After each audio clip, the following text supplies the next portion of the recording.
បាទជំរាបសួរបងប្អូនទាំងអស់គ្នាកំតើអូសរំលងបងប្អូននេះឡាន45កៅអីបងប្អូនសម្រាប់ជួធ្វើដំណើរកំសាន្តទៅតាមខេត្តនានាបងប្អូនណាបងប្អូនចង់ច្រៀងការ៉ាអូខេលើឡានក៏បានរំលេងលើឡានក៏បានអញ្ចឹងបងប្អូនត្រូវការអាចតាក់ទងមកបាននេះឡាន Toyota Hiace បងប្អូនណា Hiace VIP បងប្អូនណាឡាននេះមានចំនួន11កៅអីឡាននេះ11កៅអីអាចជិះបានគ្នា11នាក់បងប្អូនណាខាងក្នុងស្អាតអញ្ចឹងបងប្អូនថ្មីហើយធានាជូនបងប្អូនមានភ្លើងមានអីលើដំបូល VIP អីមួយអែមមួយឆ្ងាញ់អានេះជិះបាន11នាក់ហើយចំពោះឡាននេះវិញបងប្អូនជិះបានគ្នា10នាក់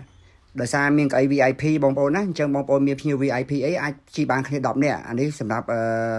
សមាជិកគ្រួសារមាន10នាក់អីអាចប្រើឡាននេះបានបាទបងប្អូននេះ Toyota Hiace ឆ្នាំ022បងប្អូន Toyota Hiace ឆ្នាំ022បាទ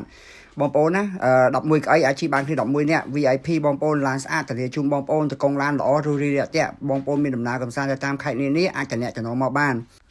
ហើយនឹងឡាន VIP មួយទៀតបងប្អូនឡាន VIP មួយទៀតពួកប្រភេទជា Toyota Alphard បងប្អូនណា Toyota Alphard នេះបងប្អូនចង់បើកខ្លួនឯងក៏បានមានអ្នកបើកបរជូនក៏បានដែរសម្រាប់ឡានទូចៗអញ្ចឹងខ្ញុំប្រឡែងចកោអញ្ចឹងបងប្អូនមានដំណើរកំសាន្តទៅតាមខេត្តនានាចង់បើកខ្លួនឯងជាលក្ខណៈគ្រួសារ